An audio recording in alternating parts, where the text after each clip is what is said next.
Algunas escenas de este programa han sido representadas, incluyendo la descripción de investigaciones realizadas en la escena del crimen.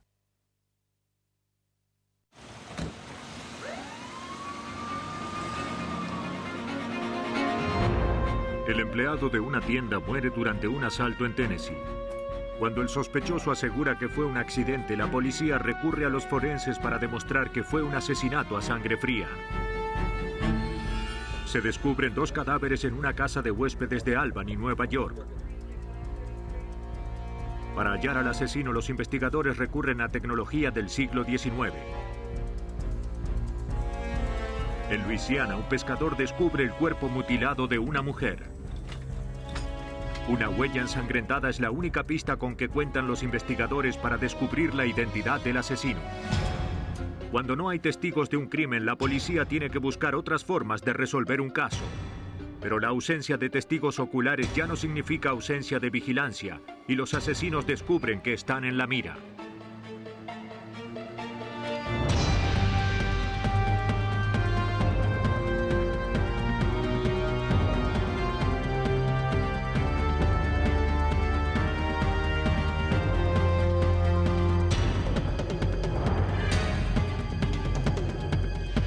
Los nuevos detectives.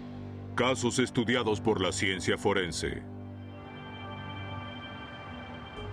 En la mira. En este episodio se cambiaron los nombres de algunas personas. En las primeras horas de la mañana del 2 de julio de 1995, la policía de Chattanooga, Tennessee, recibió un llamado de emergencia. ¿Emergencias?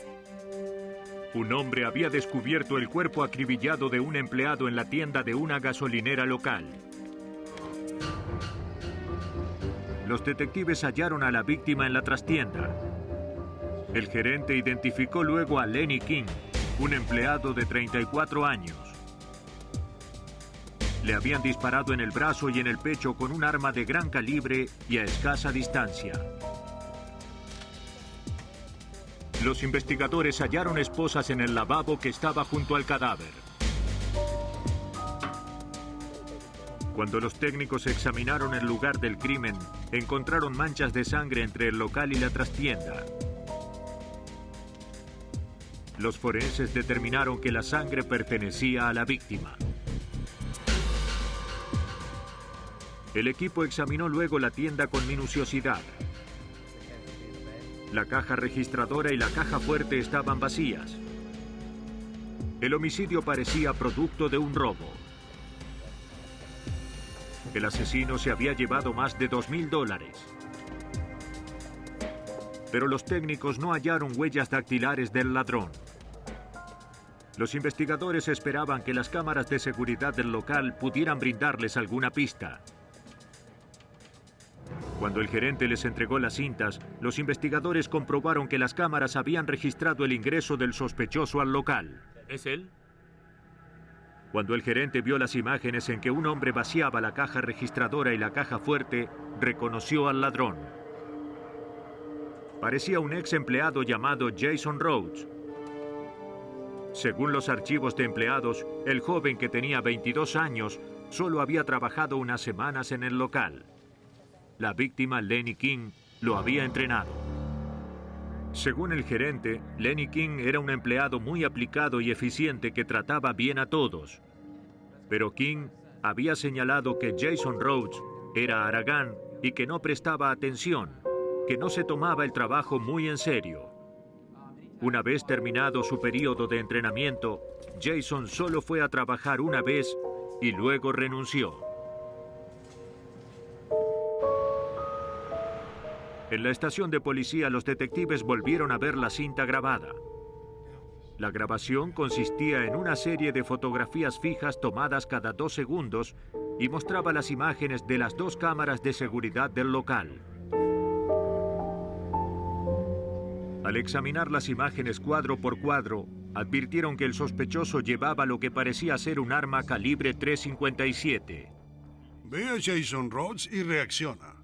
Pero la información de fecha y hora del video impedía ver bien la imagen de la víctima en el momento en que el agresor se le acercaba y lo obligaba a dirigirse a la trastienda.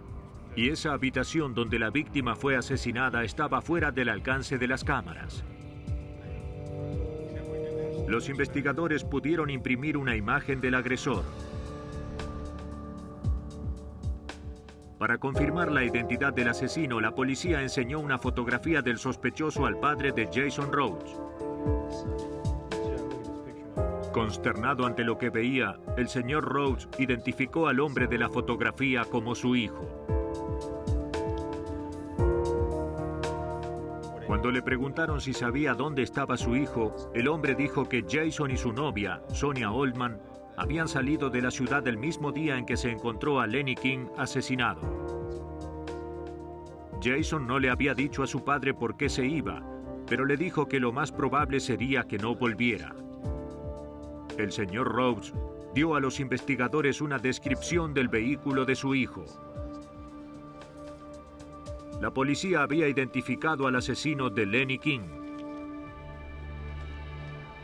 Teniendo en cuenta lo absurdo del crimen, el sargento Rodney Bowman sabía que era necesario detener a Jason Rhodes lo antes posible. Estábamos ante un joven que no le daba ningún valor a la vida.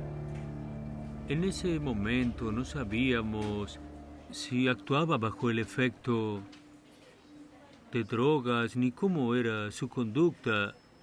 Todo lo que sabíamos era que se había tratado de un acto deliberado, parecía algo así. Los detectives consideraron que el sospechoso y su novia se comunicarían en algún momento con su familia. Empezaron a rastrear todas las llamadas a los miembros de las familias de ambos. En cuestión de horas, su táctica había dado resultados. La novia de Jason, Sonia Oldman, había hablado con su abuela. La llamada se había hecho desde un hotel de Nashville, Tennessee.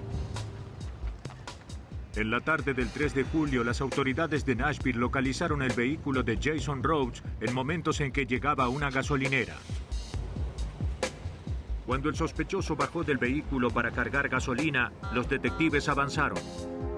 Jason Rhodes fue detenido como sospechoso de robo y homicidio. ¡Vamos! ¡Vamos! Bien.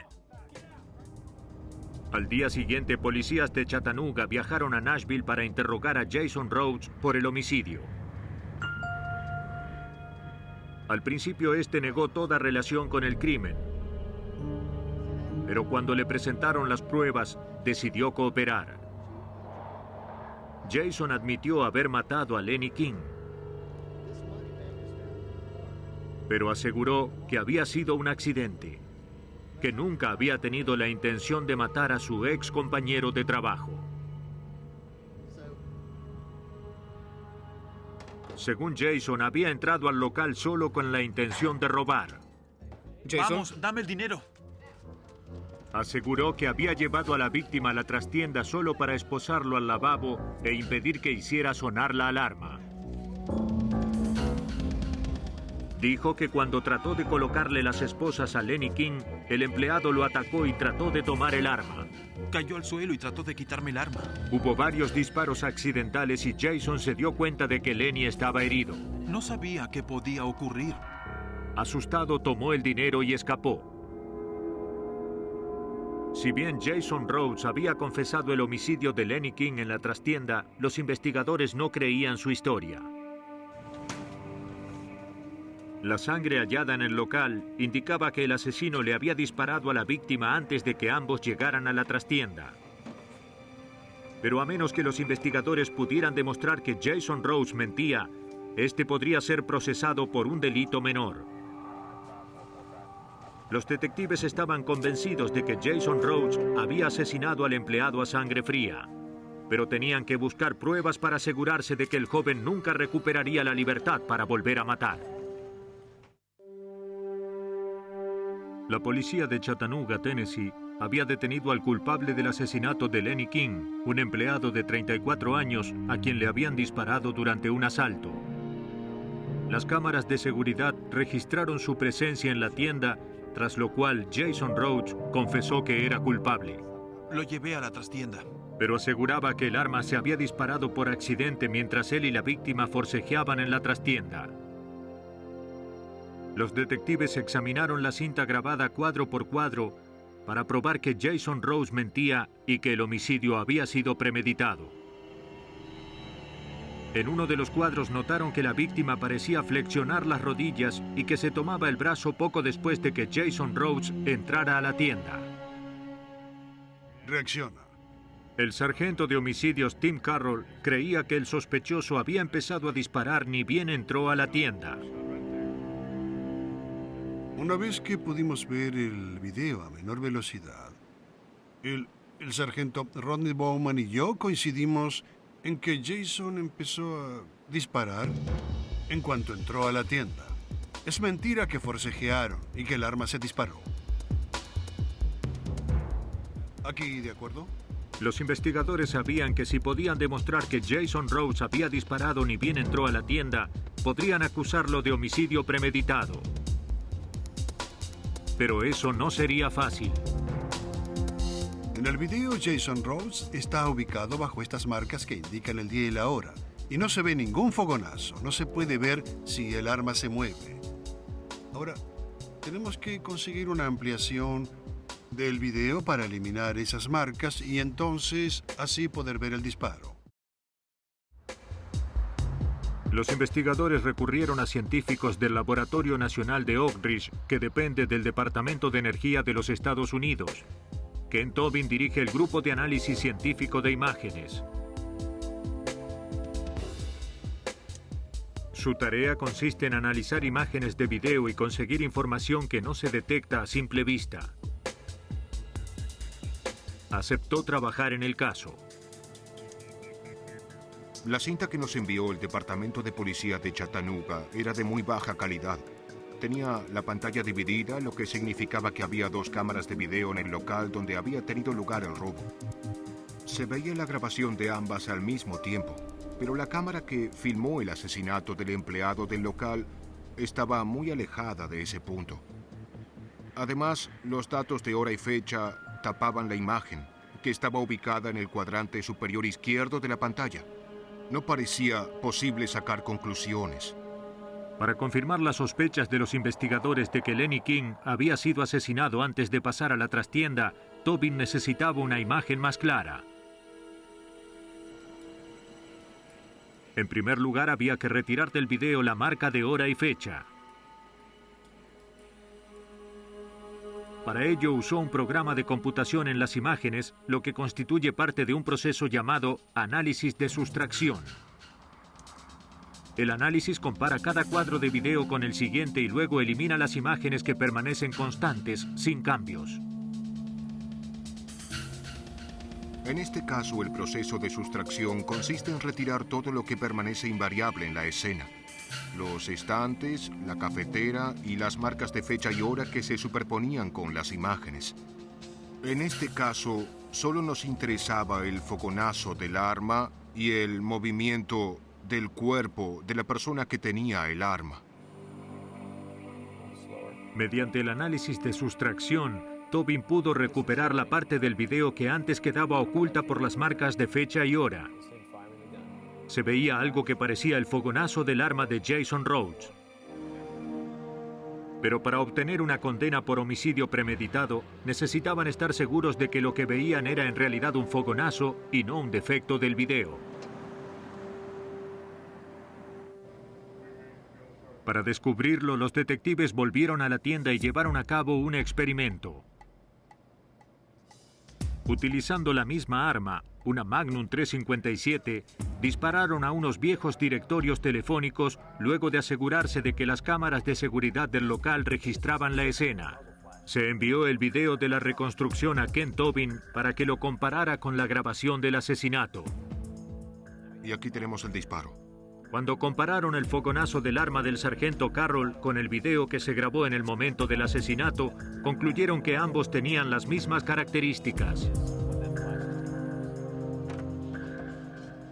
Ahora los investigadores tenían la prueba que necesitaban para demostrar que Jason Rhodes había mentido. Un cuadro de video había sido la prueba clave que determinaba la culpabilidad del sospechoso. ¿Usted lo hizo? Lo que logró el laboratorio de Oak Ridge con esta pequeña sección de video es comparable con un análisis de ADN. Fue muy contundente. De no haber sido por su trabajo, no tendríamos lo que yo llamo el ADN visual de este caso. Para evitar la pena de muerte, Jason Rhodes siguió el consejo de su abogado y se declaró culpable de homicidio premeditado. La policía cree que Jason Rhodes entró al local dispuesto a matar a cualquier empleado que pudiera identificarlo. ¡Abajo al suelo! ¡Vamos! ¡Ahora mismo! Tras dispararle en el brazo en cuanto entró, Rhodes obligó a Lenny King a dirigirse a la trastienda. Luego de forcejear por la posesión del arma, Jason disparó a la víctima 2 veces más a quemarropa. Abandonó la trastienda y tomó los $2,000 en efectivo que había en la caja. Jason Rhodes fue condenado a reclusión perpetua. Su crimen pudo descubrirse gracias a la tecnología moderna. Pero para resolver un doble asesinato que tuvo lugar en Albany, Nueva York, los investigadores tuvieron que recurrir a un invento del siglo XIX. La mañana del 3 de julio de 1994, Gary Lang fue a visitar a su suegra a la casa de huéspedes que ésta dirigía. Al llegar advirtió que la radio de la mujer estaba en las escaleras, que nadie había recogido la correspondencia y que la puerta trasera estaba abierta. Adentro la casa estaba revuelta. Al entrar a la cocina descubrió los cuerpos de su suegra, Josephine Zurek, de 86 años, y de uno de los huéspedes, Walter Paskowski.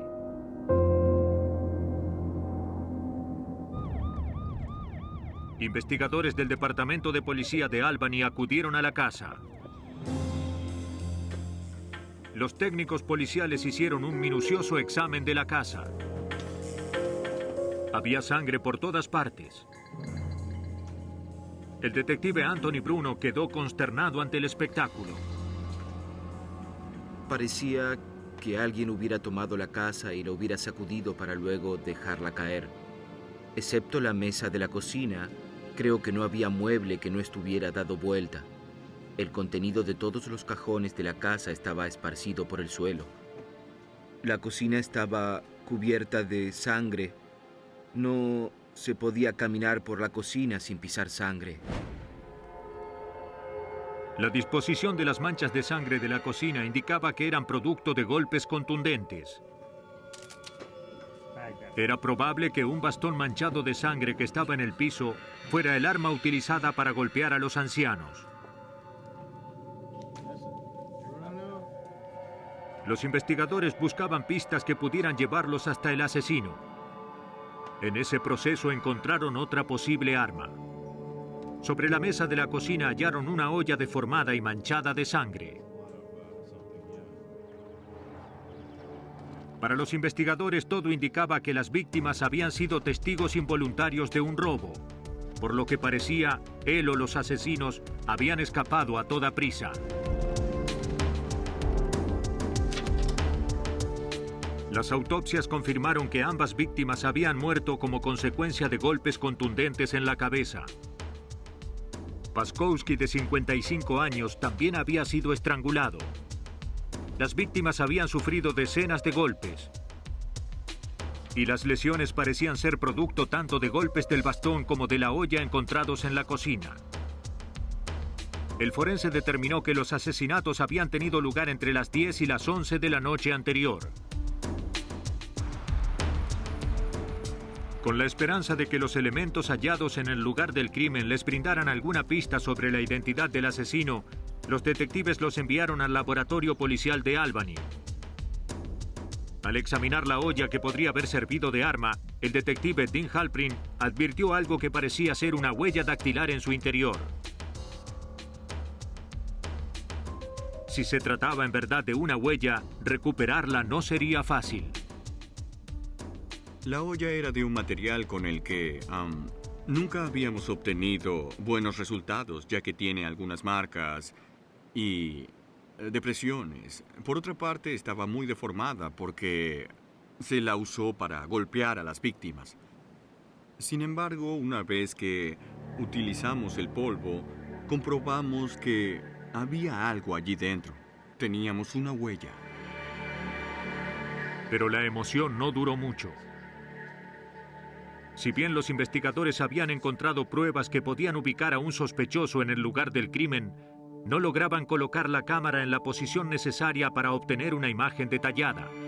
Sin eso no podrían comparar la huella con la de un sospechoso cuando lograran dar con este. Es difícil introducir una cámara en una olla y obtener una buena imagen. Para ello se hicieron numerosos intentos y obtuvimos imágenes de la huella, pero estas no eran de la calidad necesaria para hacer una identificación. Dean, ¿qué te parece? Los técnicos concluyeron que cualquier intento de recuperar la huella con un adhesivo probablemente la destruyera, y desarmar el arma homicida no era posible. La huella parecía ser inútil como prueba. Así sabremos por dónde seguir. Bien. Gracias. Los investigadores tendrían que buscar otra forma de identificar al asesino. La policía recurrió al yerno de Josephine Zurek, Gary Lang. Luego de oírlo describir a su suegra, la policía no pudo imaginar por qué alguien habría querido hacerle daño. Dijo que tenía un problema con un huésped. La señora Zurek era una inmigrante polaca de 86 años que vivía en esa casa desde su llegada a los Estados Unidos. Ahí había formado su familia. Era una ciudadana respetuosa de la ley. Todos en el vecindario la conocían. Siempre preparaba pasteles para sus vecinos. Vamos, tiene que hacer algo. El yerno agregó que Walter Paskowski, uno de los huéspedes, había establecido una relación estrecha con Josephine y la familia. Gary dijo que él y su esposa iban con frecuencia a la casa de huéspedes, hacían las compras y ofrecían ayuda tan a menudo como podían. Qué bueno verte, me alegro tanto. Recordaba que Josephine había tenido problemas con uno de los huéspedes más jóvenes que alquilaba el apartamento del sótano. El detective de homicidios Bernard Santandrea empezó a investigar al ex huésped. Pero nada sugería que el joven podía ser responsable de un doble homicidio tan brutal. Se trataba de un acto de violencia aterrador.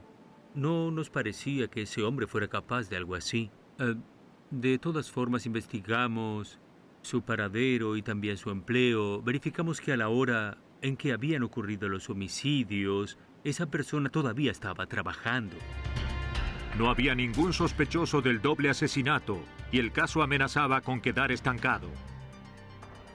Eso significaba que un brutal asesino seguía en libertad en las calles de Albany.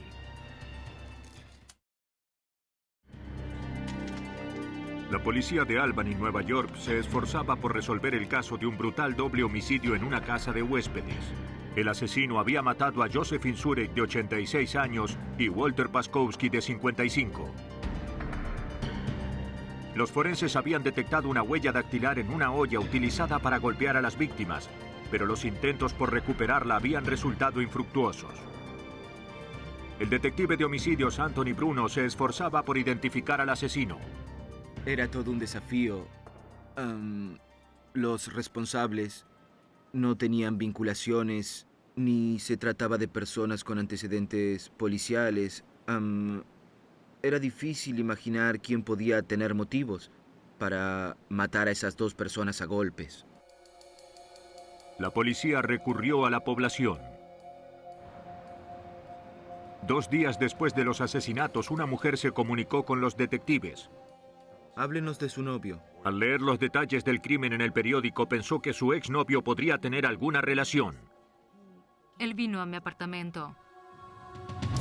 Alrededor de la medianoche del día de los crímenes, el exnovio de la mujer, Johnny Blanchard, había pasado por el apartamento de esta. Parecía nervioso, transpiraba y estaba sin aliento. Estoy bien, no te preocupes, ¿de acuerdo? La mujer advirtió que tenía sangre en la ropa. Johnny explicó que lo habían lastimado en una pelea. Pero cuando se quitó la ropa manchada, no tenía ninguna herida visible. ¿Quieres que te lave la ropa? Se negó a contestar más preguntas y se marchó. No estaba lastimado. No había vuelto a tener noticias de él. El sargento de homicidios Bernard Santandrea conocía muy bien a Johnny Blanchard. Tenía un largo prontuario que comprendía drogas y agresiones violentas. Otros investigadores del departamento ya conocíamos bien a Johnny Blanchard. Lo conocíamos desde hacía años, sabíamos que era propenso a la violencia y que tenía el tipo de personalidad como para llevar a cabo un crimen así. Es él. Los antecedentes de Blanchard indicaban que había crecido en una casa cerca del lugar del crimen. Tenemos los registros. Y se decía que en ese momento vivía en una casa abandonada junto a la residencia de la víctima. La policía creía que finalmente había identificado a un sospechoso de los asesinatos. Ahora tenían que encontrar a Johnny Blanchard. Se distribuyó su fotografía a todos los oficiales de la zona. Aquí tienen. Al día siguiente, la policía de Albany vio a Johnny Blanchard cerca de un callejón del centro de la ciudad. Los oficiales lo detuvieron y lo presentaron ante los detectives de homicidios. Durante el interrogatorio, Blanchard se mostró arrogante y no cooperó. Dijo que no conocía a las víctimas e insistió en que no sabía nada sobre los asesinatos. Luego de exigir la presencia de un abogado, pidió hacer un llamado telefónico. Luego de unas horas de interrogatorio, finalmente Johnny preguntó si podía llamar a su exnovia por teléfono. Quería hablar con ella antes de seguir hablando con nosotros. ¿Qué hiciste? ¿Qué les dijiste? Blanchard quería saber qué le había dicho su exnovia a la policía. Pero mientras hablaba por teléfono, le oyeron admitir que había robado un televisor y algunas joyas de la casa de huéspedes. Cuando la policía presentó al sospechoso esa información, llegó su abogado. ¿Sí? ¿Es el abogado? Se negó a permitir que su cliente contestara más preguntas. Si bien estaban convencidos de la culpabilidad de Johnny Blanchard, los investigadores sabían que no tenían más que pruebas circunstanciales. Para obtener una condena necesitaban pruebas que relacionaran al sospechoso con el lugar del crimen. Si bien se había hallado una huella dactilar en una de las armas homicidas, la policía no había podido obtener una imagen clara de la misma.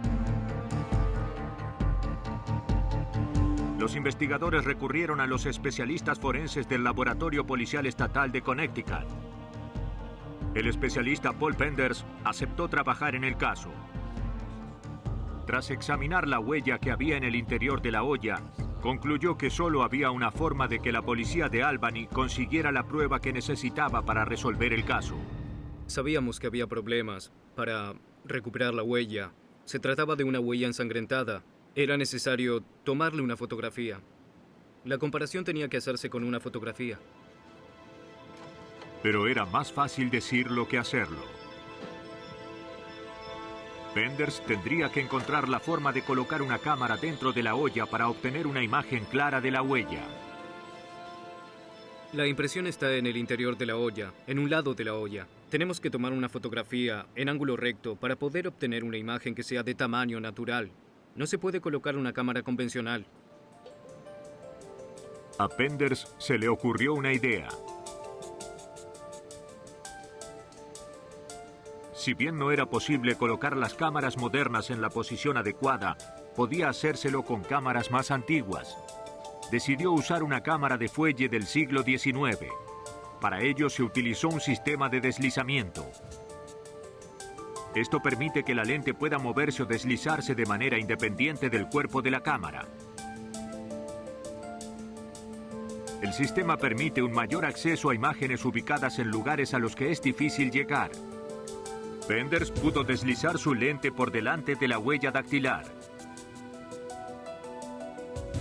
La película es otro elemento clave del proceso. Cada cuadro de película tiene 10 centímetros por 13, mucho más que los 35 milímetros habituales. La principal ventaja de la cámara de 10x13 es que fotografía el objeto en su tamaño natural, o sea, en su dimensión exacta. No tenemos necesidad de ampliarlo ni de reducirlo, y la cantidad de información que contiene esa película más grande es superior a la que nos brinda la de 35 milímetros. El procedimiento tuvo éxito. Por medio de una cámara de fuelle con sistema de deslizamiento, Paul Penders pudo obtener una fotografía de alto contraste de la huella dactilar que había en el interior de la olla. Los técnicos ya podían determinar si Johnny Blanchard había cometido los crímenes. Cuando compararon la fotografía de la huella que había en la olla con las huellas dactilares de Blanchard, concluyeron que eran idénticas. ¿Ese es nuestro hombre? Johnny Blanchard fue acusado de 2 homicidios. Los investigadores estiman que Johnny Blanchard irrumpió en la casa de huéspedes con la intención de robar. Pero cuando Josephine Zurek, de 86 años, y Walter Paskowski, de 55, interrumpieron el robo, Blanchard reaccionó dándoles muerte a golpes. Se declaró a Johnny Blanchard culpable de los 2 homicidios, así como de ensañamiento y robo. Fue condenado a entre 60 años y reclusión perpetua. Es difícil identificar a un sospechoso cuando éste no tiene ninguna relación con las víctimas. Pero a menudo son personas muy cercanas a la víctima las que llevan a cabo un asesinato. En el sector sudeste de Luisiana, apenas traspasado el límite con el estado de Mississippi, el río Pearl atrae a quienes se dedican a la pesca de róbalos. El 21 de mayo de 1996, un hombre se dirigía al río en busca de un buen lugar donde pescar.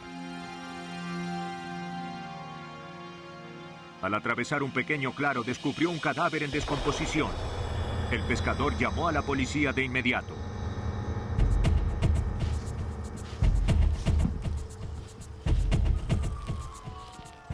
En cuestión de minutos, oficiales y técnicos forenses del Departamento de Policía del Condado de St. Tammany llegaron al lugar.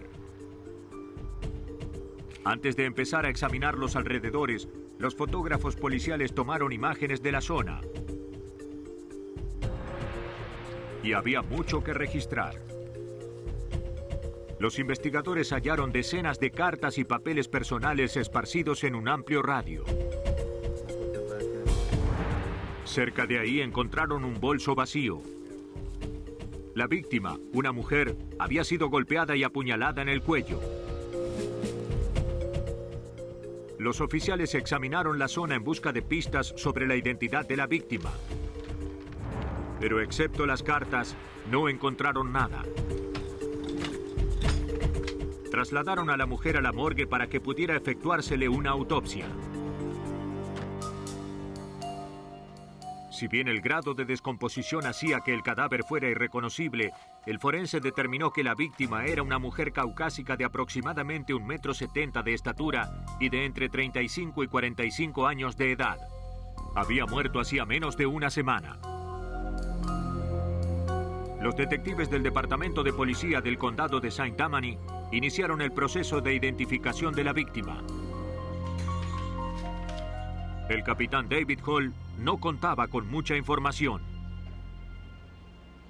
Lo primero que hicimos fue tomar las medidas del cuerpo y tratar de imaginar qué aspecto tendría esa persona.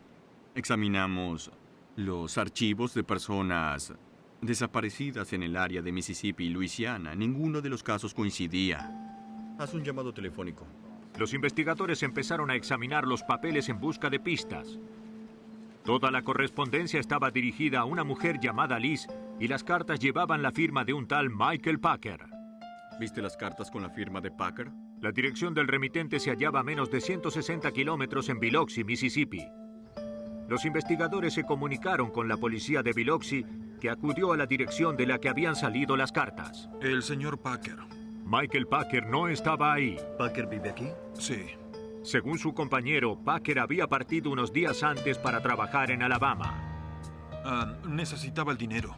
Cuando se lo preguntaron, declaró que conocía a una mujer llamada Liz. Ya no podía seguir soportando las peleas. Su nombre completo era Elizabeth Herman. Hasta poco antes ella y Michael Packer habían sido novios. El compañero de Packer dijo que Liz y Michael peleaban constantemente, sobre todo por dinero. De hecho, unas semanas antes, habían protagonizado una violenta discusión. El hombre había llamado a la policía. Como no quería seguir inmersa en una relación violenta, Elizabeth Herman había empacado sus cosas en un bolso y había decidido marcharse. No estoy seguro. El hombre pensaba que Liz no tenía casa, pero la había visto menos de una semana antes buscando trabajo en una agencia de empleos local. Con la esperanza de confirmar la identidad de la víctima, la policía de Luisiana investigó los antecedentes de Elizabeth Herman. Los detectives descubrieron que la mujer de 39 años había sido detenida varios años antes en Florida por delitos menores. Sus huellas dactilares estaban en el expediente. Cuando las compararon con las de la víctima, coincidían. La policía había identificado a la mujer cuyo cadáver había aparecido a orillas del río Pearl. Su novio, que había abandonado la ciudad en el momento del asesinato, era ahora el principal sospechoso. Los investigadores tenían que encontrarlo. La policía del condado de St. Tammany había identificado el cadáver de una mujer aparecido a orillas de un río. Se trataba de Elizabeth Herman, de 39 años. Para encontrar a su asesino, los investigadores empezaron a reconstruir los movimientos de la mujer durante los días anteriores al homicidio. La policía de Luisiana fue a la agencia de empleos ubicada cerca de Biloxi, en Mississippi, donde se había visto a la mujer por última vez. El director confirmó que Liz Herman había solicitado empleo el 18 de mayo, 3 días antes de que se encontrara su cadáver. Y Liz no había ido sola ese día. Según constaba en la agencia, se había registrado con 2 hombres, Arthur Cyber y Alfred Hansman, y una mujer llamada Felice Fisher.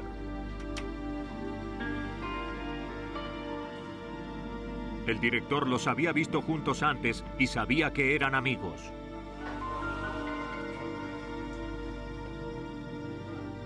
También confirmó que Michael Packer, el exnovio de Liz Herman y principal sospechoso del crimen, se había registrado más temprano ese mismo día.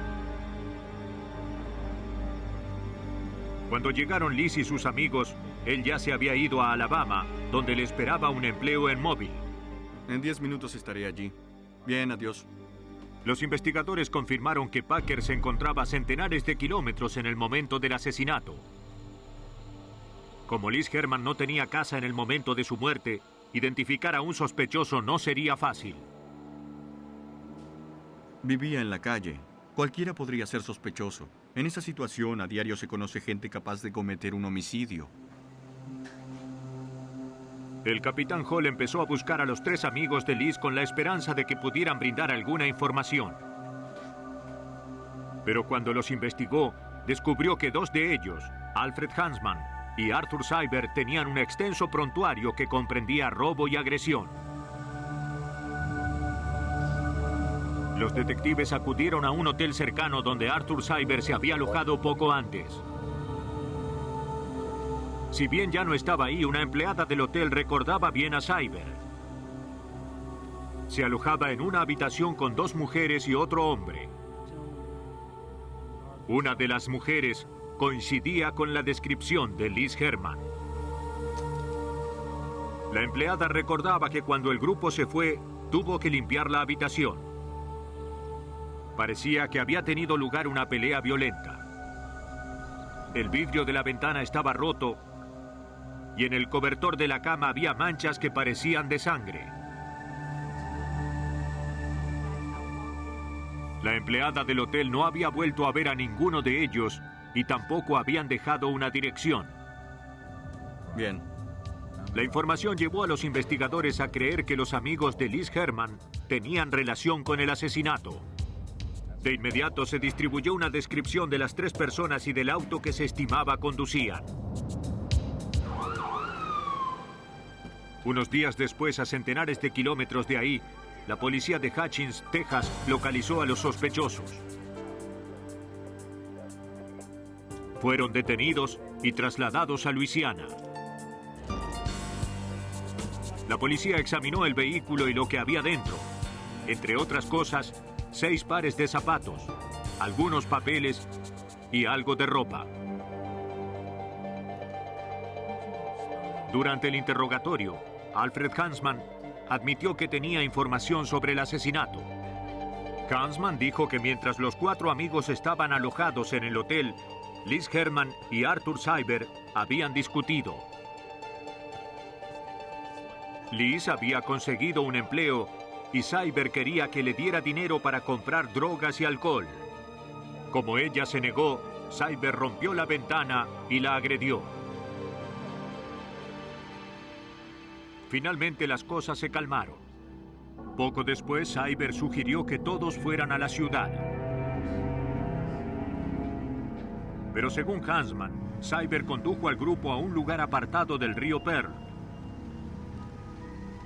Dijo que quería dar un paseo con Liz para disculparse en privado por su conducta en el hotel.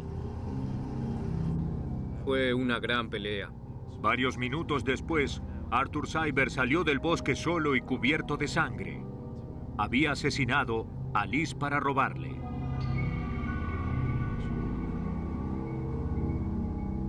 Cyber amenazó con matarlos a él y a Felix si lo delataban a las autoridades.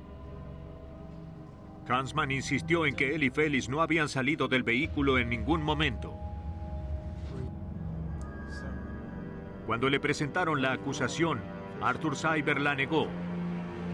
Si bien había estado en el río en el momento del asesinato, dijo que habían sido Alfred Hansman y Felix Fisher los que habían matado a Liz. ¿Elizabeth era su novia? Sí, señor. De inmediato empezaron a acusarse entre sí, unos a otros. Al menos eso nos permitía saber que los 3 eran responsables. Solo nos quedaba desarticular las mentiras que nos decían para poder descubrir la verdad y encontrar al culpable. En busca de respuestas, los investigadores enviaron todos los elementos que tenían a los forenses del laboratorio policial del estado de Luisiana. ¿Esa se ve bien? Sí. Ahora dependía de ellos demostrar cuál de los sospechosos había matado a Elizabeth Herman. La policía del condado de Saint Amand, Luisiana, había detenido a 3 sospechosos del homicidio de Elizabeth Herman de 39 años.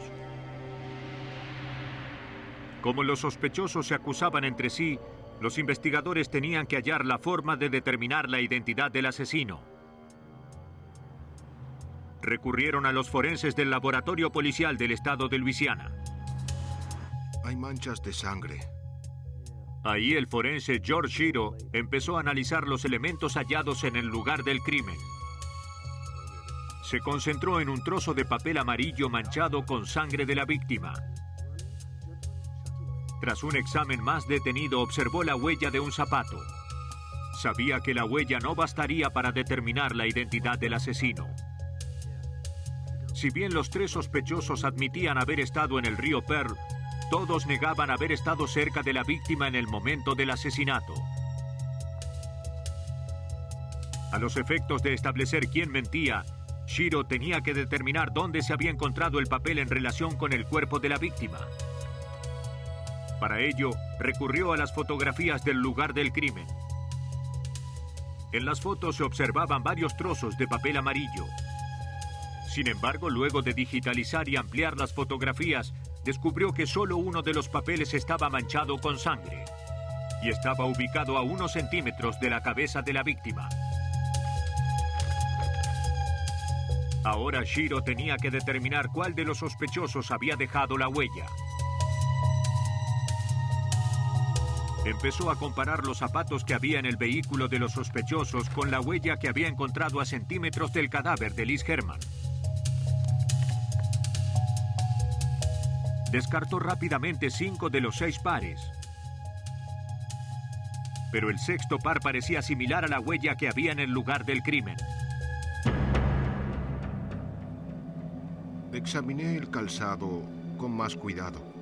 Lo que buscamos cuando examinamos huellas de calzados son las marcas de la suela que le dan características individuales.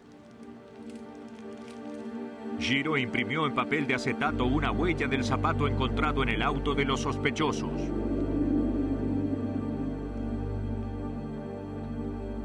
Cuando la superpuso con la huella descubierta en el lugar del crimen, concluyó que coincidían. La policía determinó que el zapato que había dejado la huella pertenecía a Alfred Hansman. El trabajo de Giro demostró que Hansman se encontraba a centímetros de la víctima en el momento del asesinato, algo que el sospechoso había negado. Finalmente, Hansman confesó su participación en el crimen. Está bien, de acuerdo, de acuerdo. Pero insistió en que no lo había hecho solo. ¡Bueno, basta ya! Dijo que él, Arthur Cyber y Felix Fisher habían llevado a Elizabeth Herman a un claro de un lugar apartado cerca del río con la intención de robarle. Pero el robo se les fue de las manos, y cuando Liz se defendió, Arthur Cyber la apuñaló en el cuello. Hansman admitió haber golpeado a la víctima, pero dijo que Cyber la había matado. Más tarde, las pruebas de polígrafo confirmaron que los 3 sospechosos habían participado en el asesinato de Elizabeth Herman. Arthur Cyber fue acusado de homicidio premeditado y condenado a reclusión perpetua. Alfred Hansman recibió la misma condena.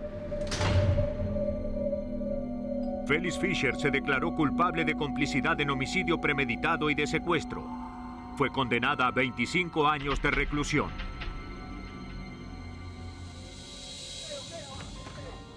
La mayor parte de los asesinos aprovechan momentos en que sus víctimas están aisladas o lejos de posibles testigos. Cuando los investigadores trabajan para identificar a un sospechoso, recurren a los forenses.